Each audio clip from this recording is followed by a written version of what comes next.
Selamat sore Kanjeng. Kanjeng kemarin Sore. ada sidang lanjutan dari Amar Joni. Nah, dari hasil sidang kemarin pihak dari Amar Joni yang diwakilkan oleh pengacaranya mengajukan eksepsi keberatan dan menginginkan Amar Joni dibebaskan. Menurut Kanjeng terhadap tuntutan dan keinginan dari pengacaranya untuk membebaskan Amar Joni, Kanjeng melihatnya seperti apa? Ya, hadirnya seorang pengacara yang memang demikian.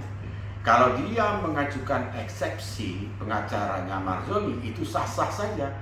Ya, memang dia memperjuangkan hak-haknya hukum yang dilakukan oleh seorang pengacara untuk bisa dibatalkan, misalkan dakwaan ataupun minta dibebaskan atas dakwaan.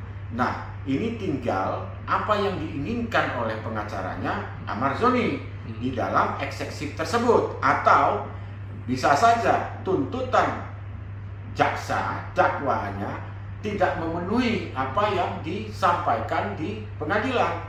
Nah, kembali kepada apa yang diinginkan pengacaranya. Demikian kalau bicara tentang eksepsi yang dilakukan oleh pengacaranya. Nah, tapi kalau kita melihat dari sisi pandangan saya terhadap Amar Joni, saya melihat ini, dugaan saya ada suatu yang dipaksakan. Nah, di sini saya melihat dari sosok seorang Amar Joni, apakah dia benar bahwa dia seorang pengedar? Ini kan masih simpang siur karena perlu dibuktikan di pengadilan. Nah, yang sampai hari ini banyak berita di media, kenapa belum terbukti Amar Joni dikirim ke Nusa Kambangan. Nah, banyak yang juga mengatakan apakah dia Amar Joni seorang gembong pengedar yang sangat luar biasa besarnya, terus harus ditahan di Nusa Kambangan. Kita ngerti bahwa tahanan di Nusa Kambangan itu tidak main-main karena semua tertutup, ya kan? Nah, yang kedua, apakah dia seorang teroris? Nah, ini yang berkembang di masyarakat, di media-media yang saya lihat. Nah, semestinya menurut saya tidak perlulah Amar Joni itu harus dikirim ke Nusa Kambangan, ya kan?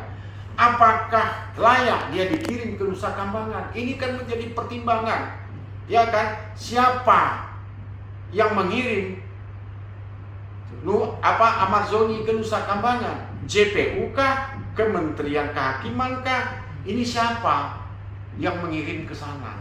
Nah, ini juga harus jelas, ya kan, siapa, dasarnya apa. Nah, kita dari masyarakat ini harusnya hukum itu jangan tajam ke bawah, tumpul ke atas. Kenapa? Keadilan itu harus benar ditegakkan. Lebih baik kita menghukum 1000 orang yang bersalah daripada kita menghukum 1 orang yang tidak bersalah. Nah, inilah sifat keadilan yang dilakukan oleh besok yang memutuskan majelis hakim, harus benar-benar demi keadilan, ya kan? Jangan demi orang yang membayar ataupun demi orang yang memberikan satu atensi. Nah, menurut saya ini bukan kejadian yang yang menjadi suatu rahasia umum. Ini sudah semula terbuka bahwa di dalam tahanan itu bukan 1-2 dia tersangkut, baik itu pengguna ataupun pengedar, itu kan dijebloskan di dalam tahanan, di dalam penjara. Menurut saya, undang-undang kan mengatakan kalau korban itu wajib direhabilitasi, bukan dimasukkan ke dalam tahanan. Nah, ini kan berarti undang-undang ini berhenti di situ, stagnan. Kasihan orang korban terus ditahan. Bagaimana dia mau merehab dirinya, mentalnya supaya baik. Nah, ini kan ini kenapa dia sebagai pengguna ini kan perlu dikaji oleh pemerintah. Nah, juga pemerintah semestinya harus ketat di dalam pengawasan. Dan orang tua juga harus ketat dalam pengawasan anak-anaknya. Jangan sering, misalnya contoh, pulang malam, ya kan? Orang tua membiarkan, ya kan? Nah, ini kan akibat-akibat yang demikianlah. Akhirnya orang tua sibuk dengan bisnisnya, terus anak-anaknya dibiarkan. Begitu juga orang yang berkeluarga, suami istri dengan sibuk masing-masing, akhirnya tidak memperhatikan keluarga, ini juga akhirnya bisa terlibat menjadi pengguna narkoba. Demikian. Yang menurut Kanjeng, apakah ada kesempatan untuk Amar Joni bisa bebas dan keluar dari lapas Nusa Kambangan, dan apa yang harus dilakukan oleh tim kuasa? Nah, seharusnya apa yang tidak bisa, sekiranya pengacaranya bisa membuktikan bahwa Amar Joni tidak terlibat di dalam pengedar, tentu dia akan menyampaikan hal-hal bukti-bukti yang ada di pengadilan.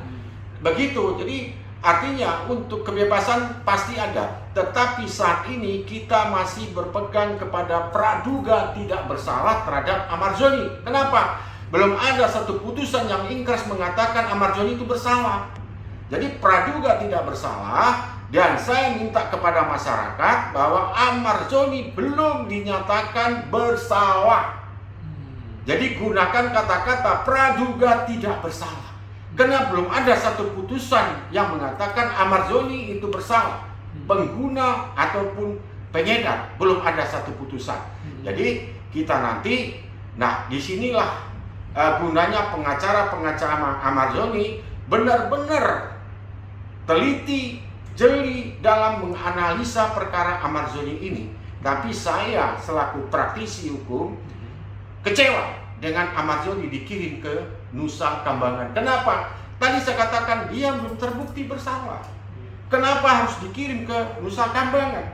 Ini saya pikir baru ini pertama kali kasus yang belum belum ingkrah sudah dikirim ke Nusa Kambangan. Nah, kita melihat perkara-perkara yang besar-besar itu setelah ingkrah baru dikirim ke Nusa Kambangan.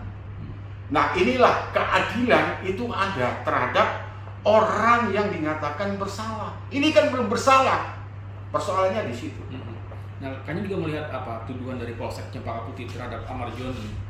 Melihat dari kacamata hukum dari kalian sendiri? Nah, saya kan hanya mendengar loh ya. Ini dugaan, tapi kebenarannya saya tidak tahu. Ya kan, katanya ada informasi diminta uang sebesar 300 juta. Nah, ini kan informasi, tapi kenyataannya saya tidak tahu pasti info yang kita dapat, ya kan. Nah, tinggal nanti Amar Joni membuktikan di pengadilan apa yang dia sampaikan benar apa tidak, bahwa ada oknum dugaan kita meminta uang sebesar 300 juta dan perkaranya clear. Nah, itu tinggal dia membuktikan di pengadilan nanti benar apa tidak. Nah, ini juga pengacaranya. Nah, inilah pengacaranya harus benar-benar all out untuk membela Amar Joni, kembali kepada pengacaranya, ya kan. Jadi bagaimana pengacaranya nanti besok melihat hal-hal yang bisa membebaskan, ya kan, bahwa Amar Joni ini tidak bersalah, kembali kepada lawyernya masing-masing. Sakit. Mungkin yang menurut pandangan juga, menurut Kanjeng, apakah mungkin dalam lapas bisa beredar narkoba, dan Amar Joni kalau terjadi hal seperti itu, apakah juga dijebak? Ada orang dalam juga kan yang bermain? Menurut saya, menjadi korban. Iya, kalau menurut saya, kalau tidak ada yang membantu, tidak mungkin bisa narkoba beredar di dalam penjara. Ini logika kita akal sehat saja lah, ya kan?